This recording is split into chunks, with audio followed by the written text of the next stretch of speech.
I want to give all praises, honor, and glory to Yahweh, Bahashem, Yahweh Shai, Bahashem, Ha, Brakah, Badash.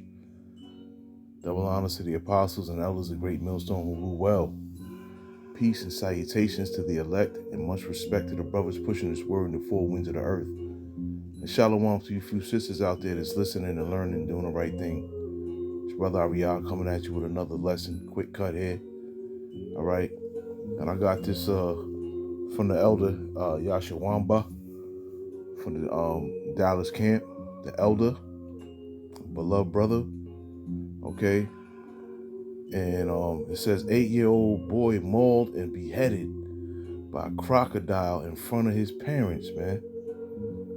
Whew. And it says an 8-year-old boy was attacked and mauled to death by a massive crocodile in front of his horrified family while playing in a river near his home in Costa Rica.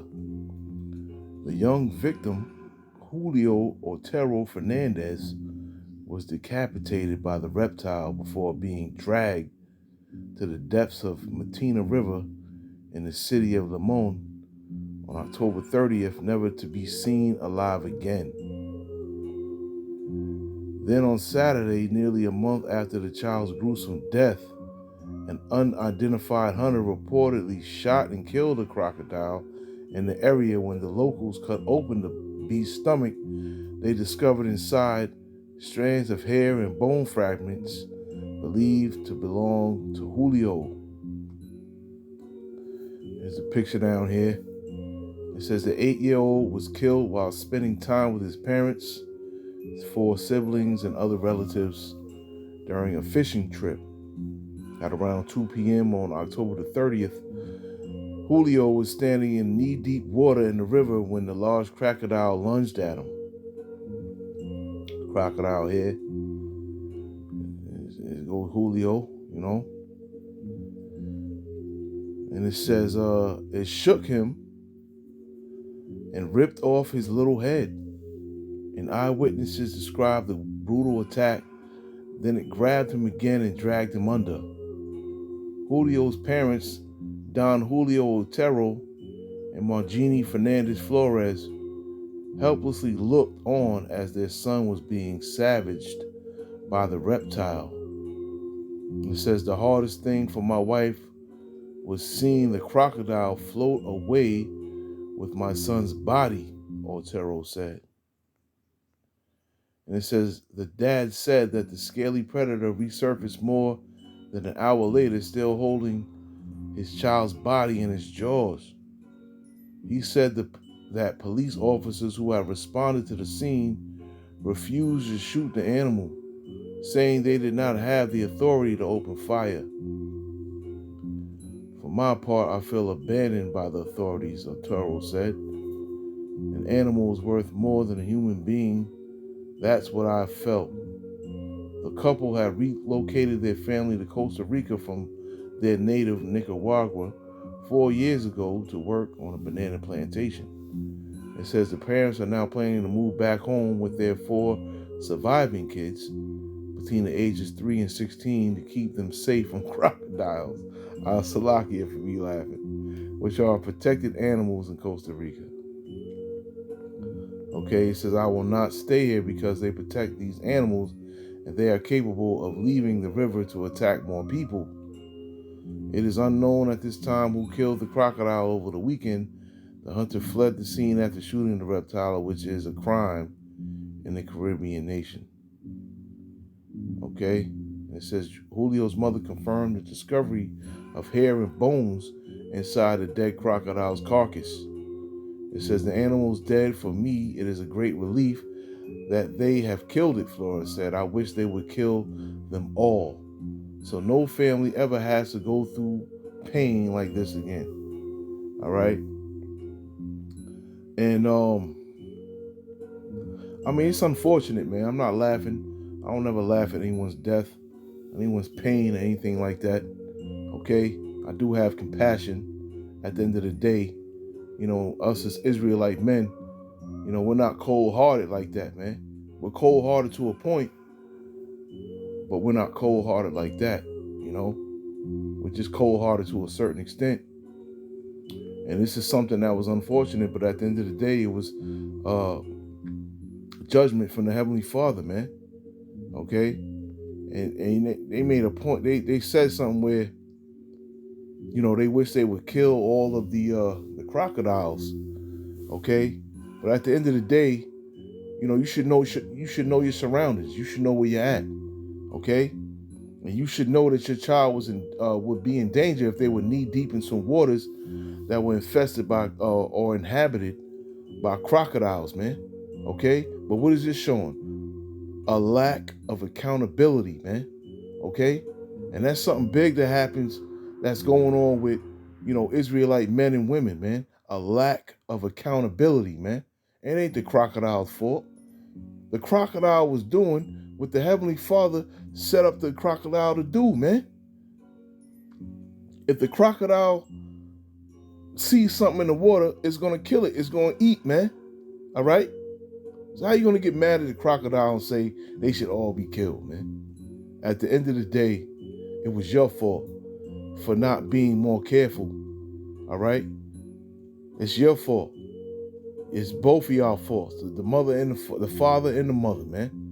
That's your fault at the end of the day. All right? But ultimately, it's judgment from the Heavenly Father, man. All right? And man, I mean, it's unfortunate, man. I'm not sitting here trying to be cold-hearted like I said earlier. Because this could happen to any of us, man. It really could. This is why we, it's the best thing to do is to continually pray to the Heavenly Father, man. That, He has mercy on not only us, but our families as well, man. Because just because we in His truth and we doing the work doesn't make us exempt from judgments like this. Because we know at the end of the day, our children could be taken like this, in likewise manner, any given day, man. And we're seeing a lot of people being killed by wild beasts out here, man. Okay? And the Heavenly Father is communicating with us, through His judgments, man. Once again, this is what He does. Okay? This was a harsh judgment right here, man. And those two the kids' parents, man. I know they going through it, man. That's something that definitely messes with the psyche, man. So I know they're gonna need counseling and all that, because that's tough to see. I know they feeling a lot of remorse and regret and feeling like they couldn't do nothing to protect their child, and that's something tough that they're gonna have to go through, man. But that was a warning, from the Heavenly Father for all of them, all that seen that, man. Let them know they better get right, or the same gonna happen to them, or worse. All right. So I'm gonna go into some scriptures, man.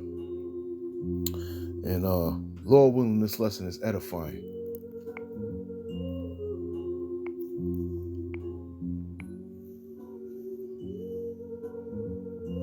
Okay, we're gonna start here with Sirach. You already know, 39:28.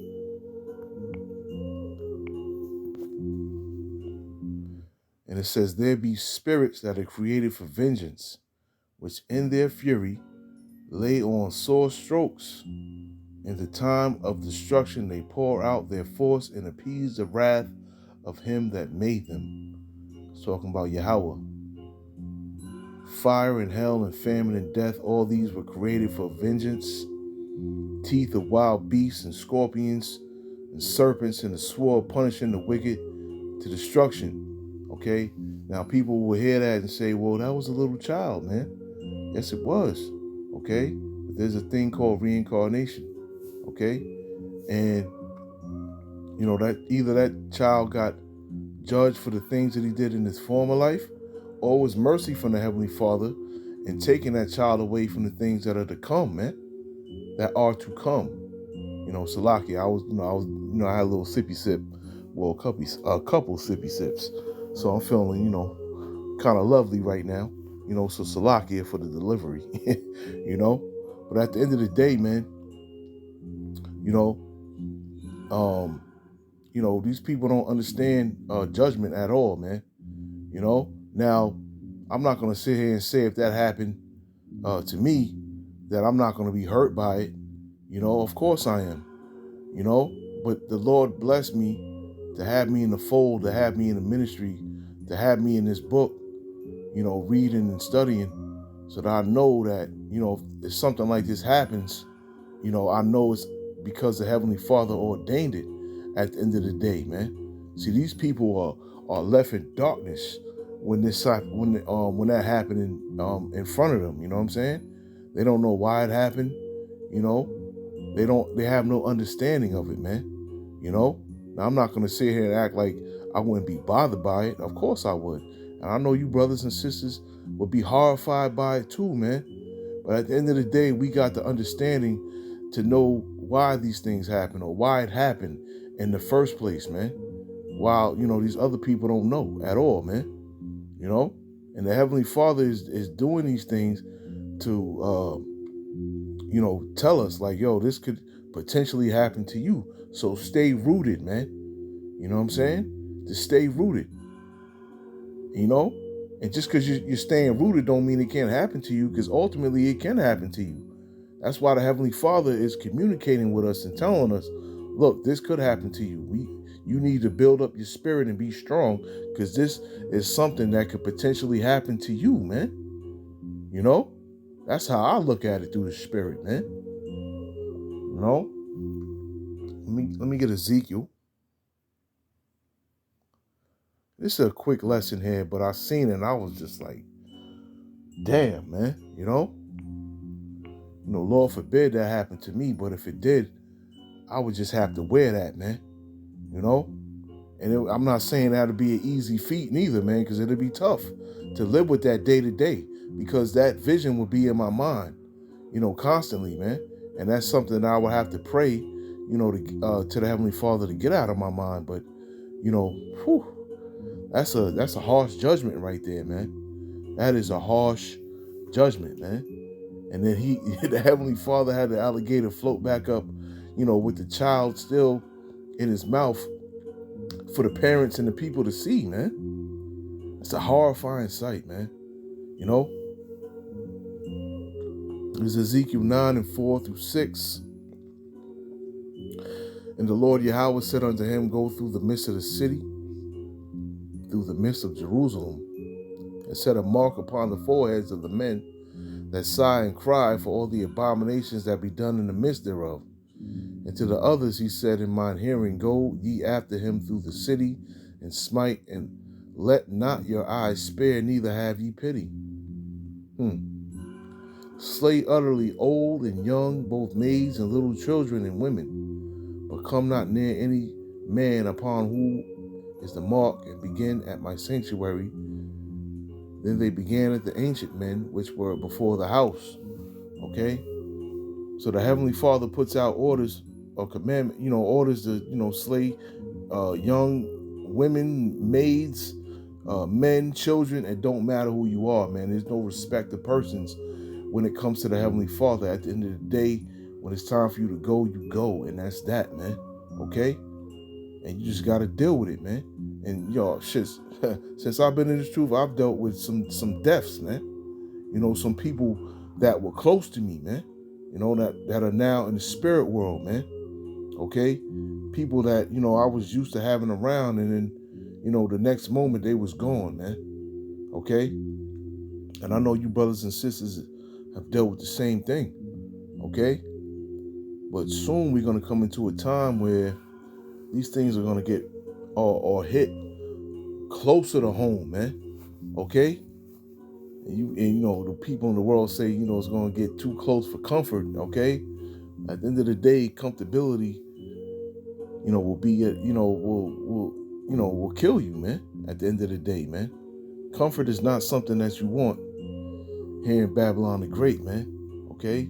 Being uncomfortable is much better, man. And being uncomfortable will prepare you for the things that's going to come, man. You know what I'm saying?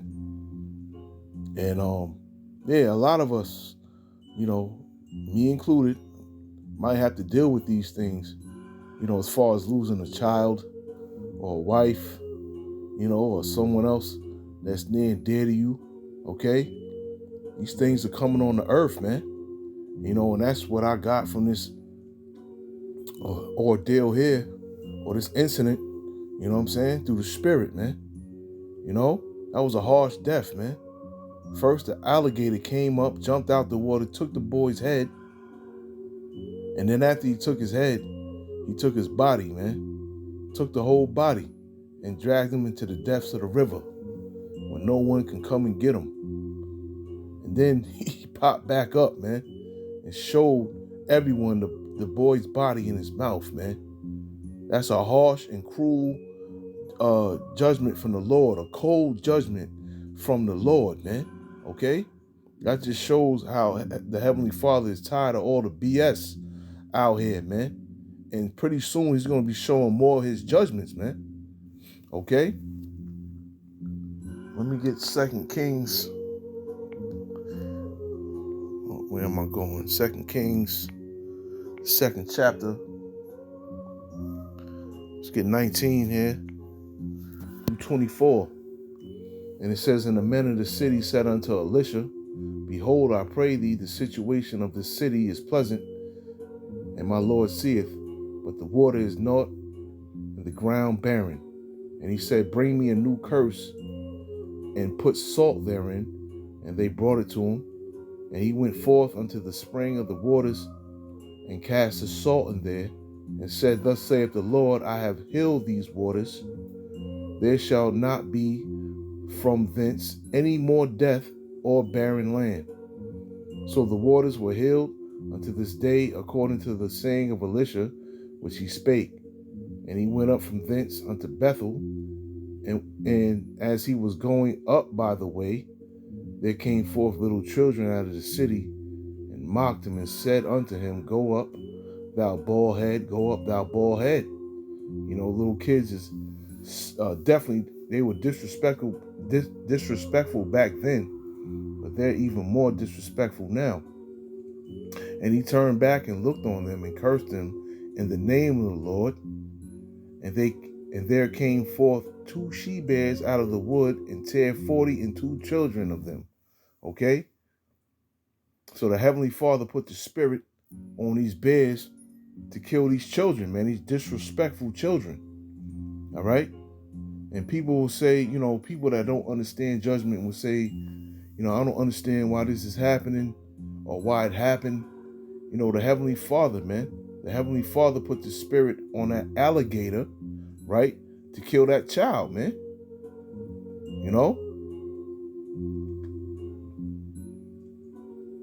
And that's a crazy judgment, man. First the head, then the body, man. That scares me to death. And if that don't scare you, then I don't know what type of spirit that you in, man. If something like that don't scare you, you don't have fear for yourself or for your family, man. If the Heavenly Father can do that to them, then what could he do to us? The Heavenly Father's judgments are out here, man. They happening all over the earth, and we're making lessons on them. But we still got to say, at any given moment, we can be in that same position. These things can happen to us as well. That's the spirit to be in, okay? The spirit of being in fear of the Heavenly Father, man. Lord forbid that happen, to my daughter, or my wife, That's tough. That's a tough pill to swallow right there, man. To actually watch and see that happen and watch that play out, man. And then the alligator coming up and basically mocking you and toying with you and saying, look what I got in my mouth. That's tough, man. That'll scar the psyche, man. Let's go to Romans.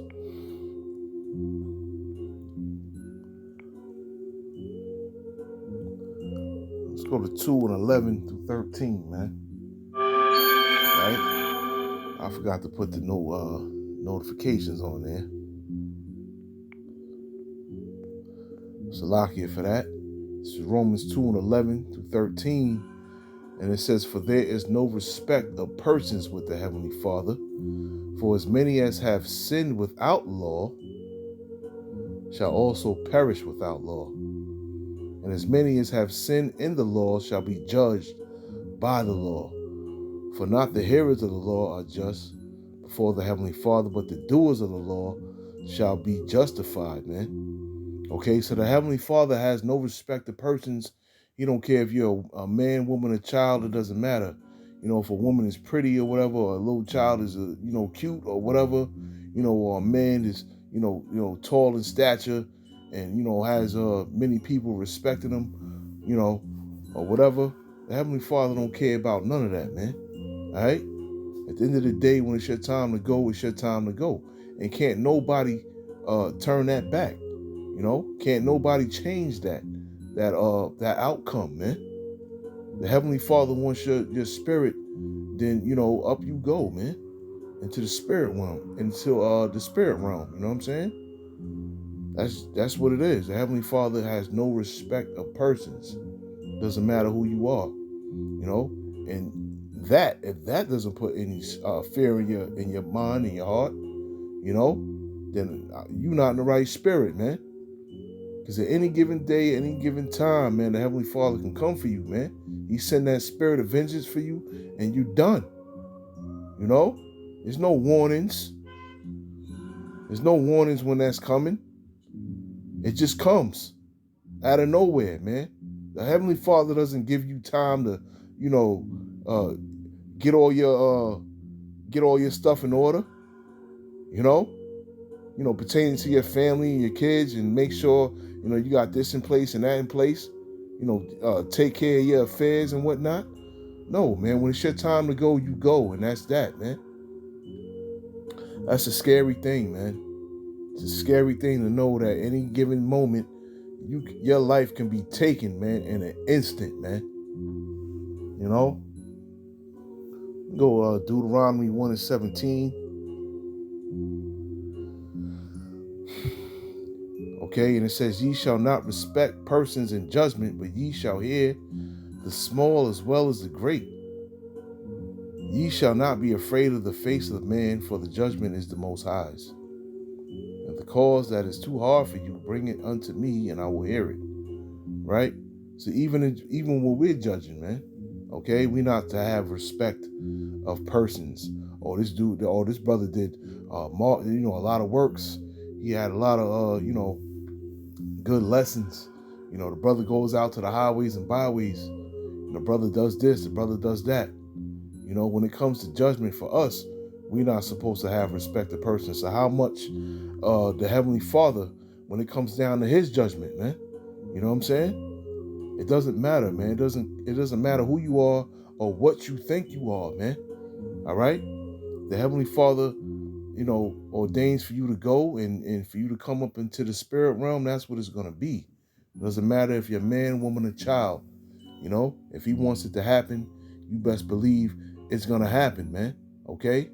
And it doesn't have to happen in a pretty way either, man. For the most part, judgments are very harsh. Okay? But they're warnings from the Heavenly Father, man. And only the spiritual is going to see that, man. The people that are not spiritual are not going to see that as a warning, okay? But we see it as a warning because we fear the Lord, man. And these people in the world do not fear the Lord. And it's going to be to their own detriment at the end of the day,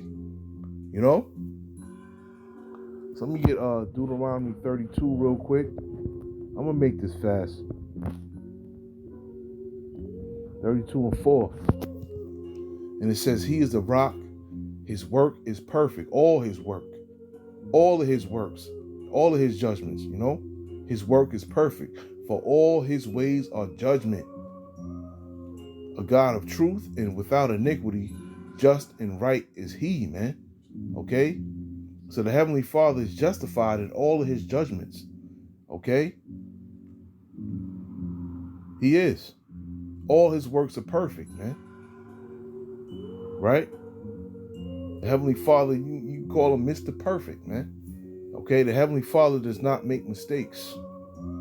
All right? And if he wants the judgment to happen, it's going to happen, man. At the end of the day, man. Let me get Proverbs 28:5. I'm gonna try to make this fast. All right, and it says, "Evil men understand not judgment." Right, so those people, the mother and the father, even though it was a harsh judgment, I know it was hard for them to see, man. End of the day, I have compassion, man.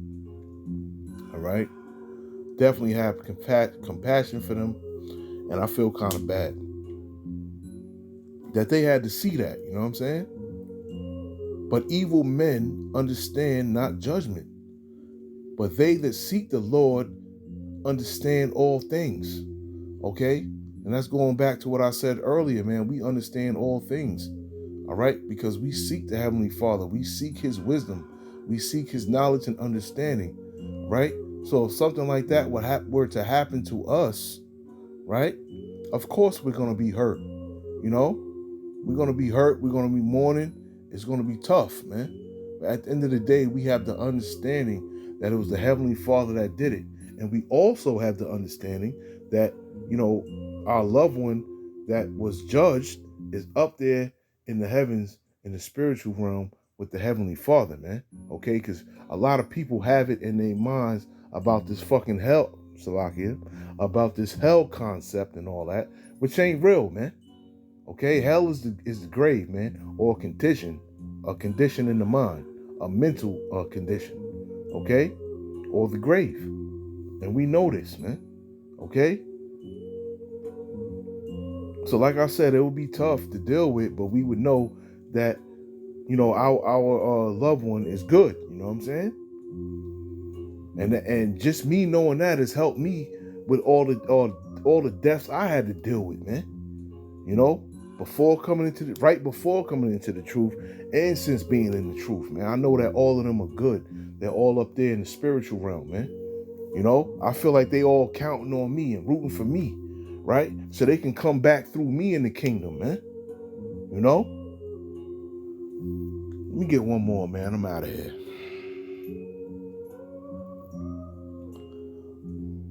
Ezekiel 24.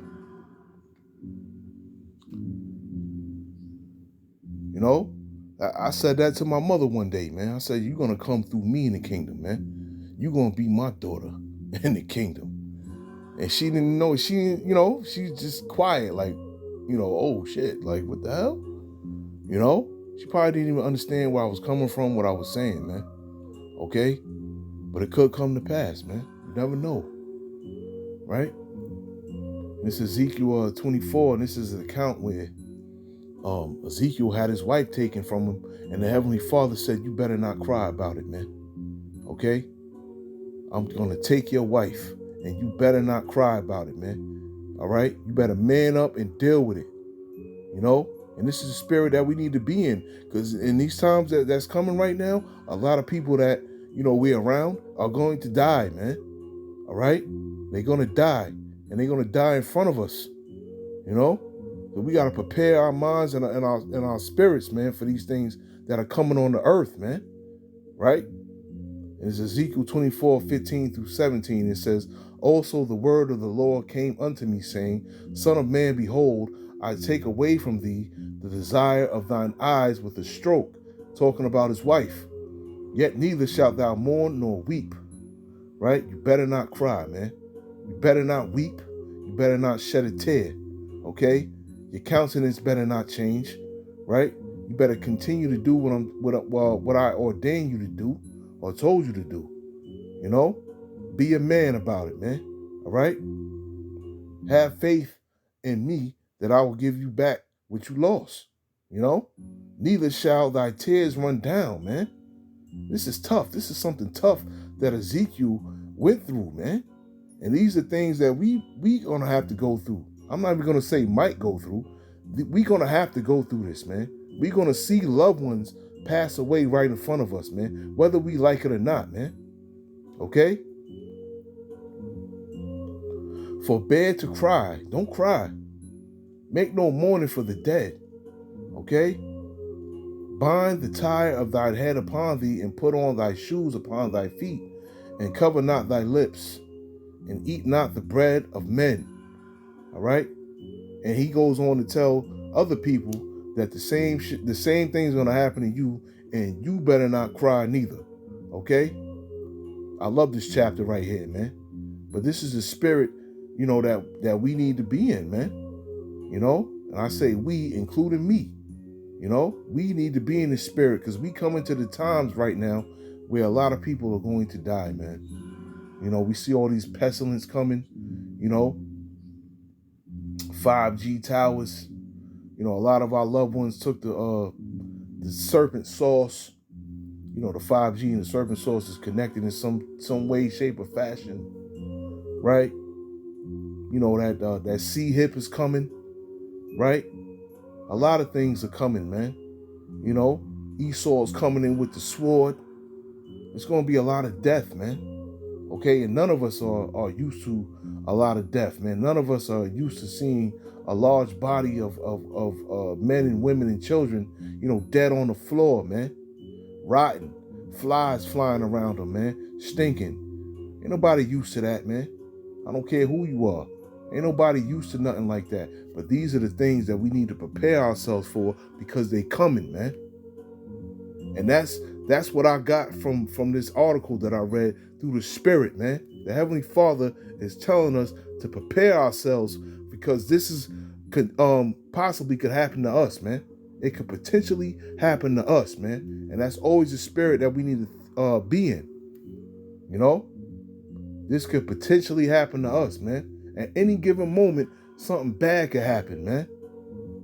Always expect the worst, man.